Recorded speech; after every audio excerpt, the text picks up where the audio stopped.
Agora a gente entra numa outra parte da lei, que é entender quais são essas bases jurídicas, quais são aquelas 10 autorizações dadas pela lei, onde você pode tratar o dado pessoal. Tá? A primeira delas é o consentimento. Então, na verdade, do ponto de vista acadêmico, a gente pode afirmar que existe o consentimento como base legal e as outras 9 possibilidades são possibilidades de você tratar o dado pessoal sem autorização do titular. Então, o consentimento é a única base legal onde você precisa da autorização do titular para poder tratar esse dado pessoal. Um dos mitos que acontecem ou que existem no mercado é que tudo vai precisar de consentimento. Né? Não é verdade, e tanto não é verdade, quanto às vezes não é o mais indicado.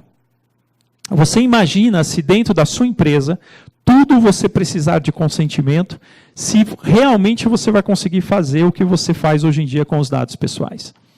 Em alguns modelos de negócio, se você for buscar o consentimento, pode ser que você tenha a negativa de largada.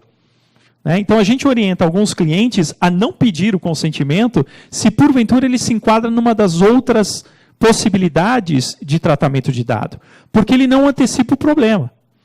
Ele pode até ter ali cassado o direito de tratar o dado, porque o titular ele pode dizer, eu não quero que você trate meu dado, mas isso não quer dizer que você antecipou o problema perguntando para ele se ele vai te dar ou não o consentimento. Então, cuidado com essas questões, aonde fica, às vezes, subentendido que você necessariamente tem que buscar esse consentimento.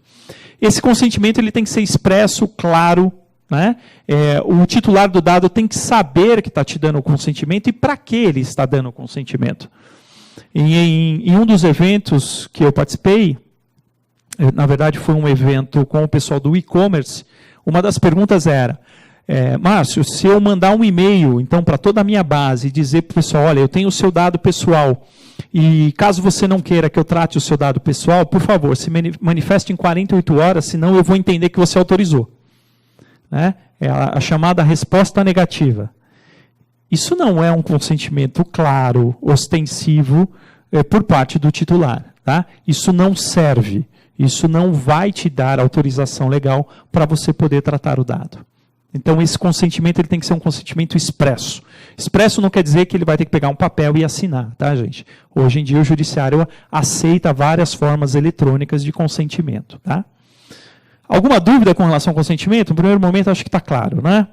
Bom, seguindo aqui, agora a gente vai tratar das outras possibilidades de você tratar o dado sem o consentimento do titular. Então, a gente já vai quebrar esse paradigma, essa ideia, essa falsa ideia de que tudo você precisa de consentimento. Eu não preciso de consentimento do titular se eu for tratar o dado dele para cumprimento de uma obrigação legal. Digamos que você é Prevent Senior, você é Unimed, e você tem a base de dados lá. E aí você tem uma portaria da ANS. E a ANS determina que você tem esses dados e que, porventura, mande para a agência.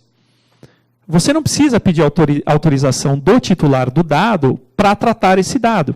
Por quê? Porque você vai se enquadrar nesta autorização legal, que é obrigação legal ou regulatória.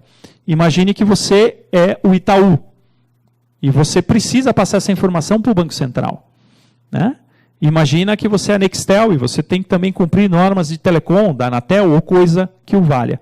Você tem essa base legal para poder tratar o dado para essa finalidade. Ok? Outra possibilidade. Essa ficou bastante polêmica nas 2 últimas semanas. Execução de política pública.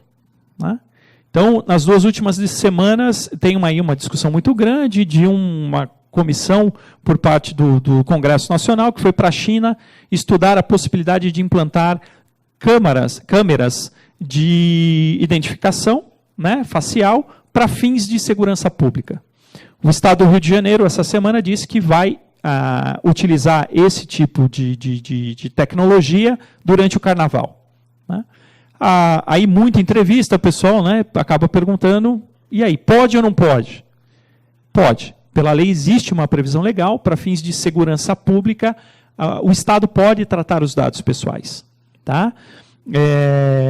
Outros dados, por exemplo, de saúde, podem ser utilizados pelo governo, pelo Estado, também para questões de políticas públicas. Então, o Estado, para esta finalidade, não precisa de autorização por parte dos titulares. Mas sempre lembrando, o fato de eu ter uma autorização não quer dizer que eu possa tratar o dado de qualquer forma. Né? Então, é isso que vale também para o Estado, porque aí tem toda uma preocupação do pessoal que é mais pró-privacidade. Oh, meu Deus, o que o Estado vai fazer com a minha imagem? O que o Estado vai fazer com os meus dados pessoais? Então, o Estado pode, sim, tratar esses dados para esta finalidade, sem a autorização do titular, mas isso não quer dizer que ele possa fazer isso de qualquer forma. A mesma coisa foi feita, a princípio, pela via 4 da linha amarela do metrô. A ação civil pública que hoje existe do IDEC em face da via 4 era justamente porque a administradora da linha, ela captava as imagens das pessoas quando elas tinham um contato com algum tipo de anúncio nas estações do metrô, para justamente sentir ali se aquilo fazia sentido ou não para os usuários do metrô. Né? Para esta finalidade, teoricamente, você não tem autorização na lei sem o consentimento do usuário. Tá? Então, é praticamente a mesma situação, que é a captação da imagem das pessoas para finalidades distintas, com consequências jurídicas distintas também.